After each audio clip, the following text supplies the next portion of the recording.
Hello दोस्तों, welcome to जिंसा take. दोस्तों स्वागत है आपके अपने यूट्यूब चैनल जिंसा टेक पे। दोस्तों आज मतलब उत्तर प्रदेश टीजीटी पीजीटी भर्ती 2020 का बात करते हैं। यानी उत्तर प्रदेश में 15 टीजीटी पीजीटी भर्ती होने वाली है।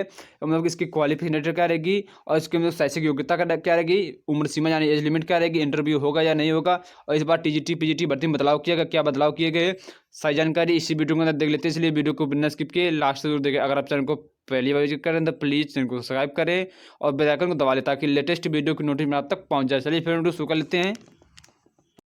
सबसे पहले हम बात कर लेते हैं टीजीटी भर्ती के लिए, ठीक है। तो इसके बाद हम पीजीटी की बात कर लेंगे। तो ये मतलब कि उत्तर प्रदेश माध्यमिक शिक्षा सेवा चयन बोर्ड एलनगंज इलाहाबाद यानी उत्तर प्रदेश माध्यमिक शिक्षा सेवा चयन बोर्ड आपका मतलब कि है टीजीटी भर्ती कराता है, ठीक है। तो मतलब कि ये प्रशिक्षित स्नातक प्राध्यापक भर्ती जो 2016 में भर्ती हुई थी, टीजीटी भर्ती हुई थी, उसी हिसाब से ये नोटिफिकेशन है। देख लेते हैं इसके अंदर कहा गया है। लगभग सेम ही रहेगा, जो इस बार नोटिफिकेशन आएगा, ज़्यादा चेंजमेंट नहीं देखने को मिलेगा। उस हिसाब से देख लेते हैं। तो जो नोटिफिकेशन आया था 2016 में, उसी का देख लेते हैं। तो हम बात कर लेते हैं यहाँ पर शुल्क की बात कर लेते हैं। अगर आवेदन शुल्क की बात करें तो लगभग आपकी जो आवेदन शुल्क अनारक्षित और अनपिछड़ा वर्ग की जो आवेदन शुल्क थी, तो लगभग आपकी 625 रुपये रखी गई थी, ठीक। तो यहाँ पर 625 रुपये रखी गई थी। वहीं अगर अनुसूचित जाति की बात करें तो 375 रुपये रखी गई थी। अगर अनुसूचित जनजाति की बात करें तो यहाँ पर 175 रुपये रखी गई थी, ठीक। तो लेकिन इस बार जो है यहाँ पर आवेदन शुल्क में कुछ बदलाव किया गया है, जो कि मतलब कि लगभग आपको जो अनारक्षित के लिए 700 रुपये हो जाएगी, ठीक है। तो यहाँ पर अनुसूचित जाति की बात करें तो लगभग 400 रुपये हो जाएगी, ठीक है। तो यहाँ पर कुछ बदलाव किया गया, यानी आवेदन शुल्क में कुछ बदलाव किया गया है। तो आपकी जो आवेदन शुल्क है इस बार बढ़ जाएगी, यानी चेंजमेंट किया गया है, ठीक है। तो अब बात कर लेते हैं एज लिमिट की बात कर लेते हैं। तो आयु सीमा की बात कर लेते हैं। तो आयु सीमा जो है आपकी जो है इसमें 21 वर्ष मिनिमम होनी चाहिए, ठीक है। तो आपकी मिनिमम आयु, अगर आप फॉर्म भरते समय आपकी एज जो है 21 वर्ष अगर आपने कंप्लीट कर रखी है तो आप इसमें अप्लाई कर सकते हैं, ठीक है। तो तभी आप इसमें एलिजिबल हैं। अगर आप मतलब कि 21 वर्ष से कम है तब आप इसमें अप्लाई नहीं कर सकते हैं, ठीक है। तो और इसमें मैक्सिमम एज का कोई प्रावधान नहीं किया गया, ठीक है। तो यानी अधिकतम सीमा के लिए कोई भी यहाँ पर प्रावधान नहीं किया है, लेकिन मिनिमम जो है आपकी 21 वर्ष से कम नहीं होनी चाहिए। अधिकतम आपकी कुछ भी हो, ठीक है दोस्तों। बात कर लेते हैं शैक्षिक योग्यता यानी क्वालिफिकेशन डिटेल की बात कर लेते हैं। तो शैक्षिक योग्यता जो है आपके जो तो शैक्षिक योग्यता आपको यहाँ पर बैचलर डिग्री होना अनिवार्य, ठीक है। तो आपके पास यहाँ पर बैचलर डिग्री है, ठीक है ना। साथ ही साथ आपके मतलब कि बीएड भी होना चाहिए, ठीक है। तो टीजीटी के लिए बैचलर डिग्री होने के साथ साथ आपका बीएड भी होना चाहिए आप, ठीक है। तो यहाँ पर एक बात कन्फर्म हो जाती है, यहाँ पर अगर आपके पास टीजीटी के मतलब कि टीजीटी के लिए अप्लाई करना चाहते हैं तो आपको बैचलर डिग्री के साथ साथ मतलब कि बीएड भी होना चाहिए, ठीक है। तो देख लेते हैं यहाँ पर अंग्रेजी विषय है तो स्नातक अंग्रेजी साहित्य अथवा अंग्रेजी भाषा सहित प्रशिक्षण उपाधि, यानी आपको मतलब प्रशिक्षण उपाधि होनी चाहिए, यानी बीएड आपके पास है तभी आप इसमें अप्लाई कर सकते हैं, ठीक है। तो यानी यहाँ पर आपको बीएड अनिवार्य है टीजीटी के लिए, ठीक है। तो और यहाँ पर कहा गया है कि शैक्षिक योग्यता पूर्ण करने की तिथि आवेदन प्राप्त करने की अंतिम तिथि मानी जाएगी, यानी यहाँ पर अपेयरिंग नहीं चलेगा, ठीक है। तो यहाँ अगर आप अपेयरिंग में हैं तब आप यहाँ पर नहीं चलेगी, यानी आपको मतलब कि फॉर्म भरते समय आपकी शैक्षिक योग्यता पूर्ण हो जानी चाहिए, ठीक है। तो यानी आप मतलब कि शैक्षिक योग्यता जो है फॉर्म भरते समय अब तक पूर्ण हो जानी चाहिए, ठीक है दोस्तों। यहाँ पर अपेयरिंग वाले नहीं चलेंगे, ठीक है। तो अब बात कर लेते हैं पीजीटी के लिए, यानी पोस्ट ग्रेजुएशन टीचर, ठीक है। तो पीजीटी की बात कर लेते हैं। वो कौन सा था, वो टीजीटी की बात की थी, लेकिन अब बात कर लेते हैं पीजीटी की, ठीक है। तो पीजीटी की बात कर लेते हैं। अब हम ये लोग की पीजीटी की बात कर लेते हैं।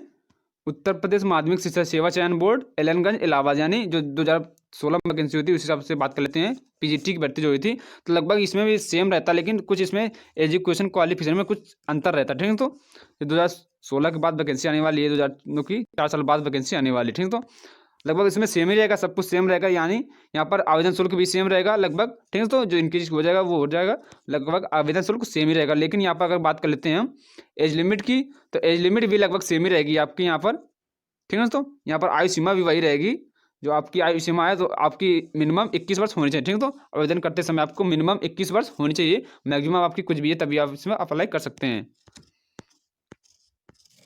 ठीक है। तो अब बात कर लेते हैं इसके मतलब शैक्षिक योग्यता। सबसे यहाँ पर कन्फ्यूजन रहता है दोस्तों के लिए यहाँ पर, ठीक है। तो यहाँ पर जो शैक्षिक योग्यता बात कर लेते हैं, तो यहाँ पर शैक्षिक योग्यता प्रवक्ता पद यानी पीजीटी के लिए बात कर लेते हैं। पीजीटी के लिए शैक्षिक योग्यता क्या होनी चाहिए, ठीक है।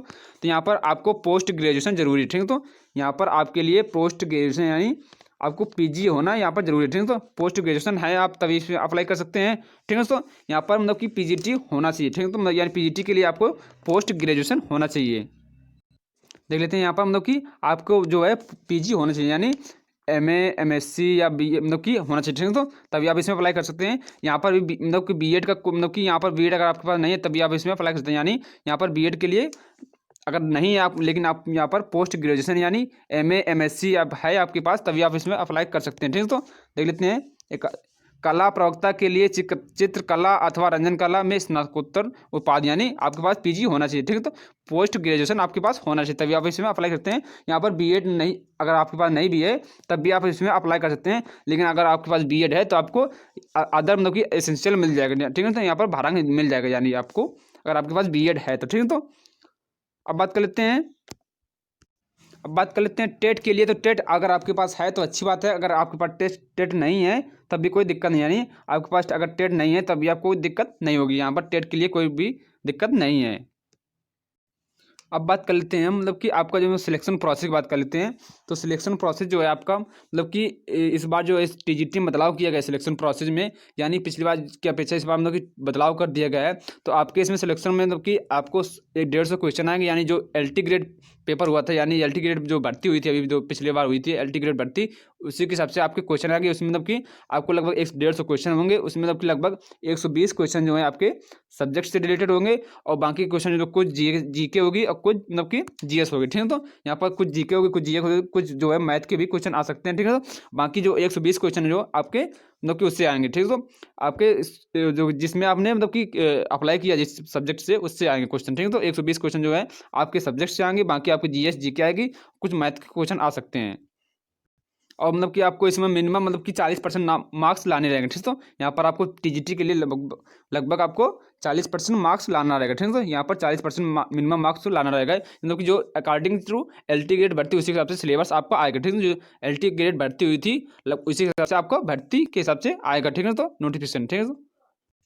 और इस बार जो है इसमें मतलब TGT में जो है इंटरव्यू नहीं होगा, ठीक है। तो इस बार जो है TGT में इंटरव्यू नहीं होगा। पिछली बार जो इंटरव्यू होता, लेकिन इस बार जो है इंटरव्यू नहीं होगा। यहाँ पर इंटरव्यू नहीं होने की बात कही जा रही है, ठीक है। तो बाकी आपको जो डिटेल नोटिफिकेशन आएगा उसमें कंफर्म हो जाएगा, लेकिन इस बार जो है आपका इंटरव्यू नहीं होगा, ठीक है।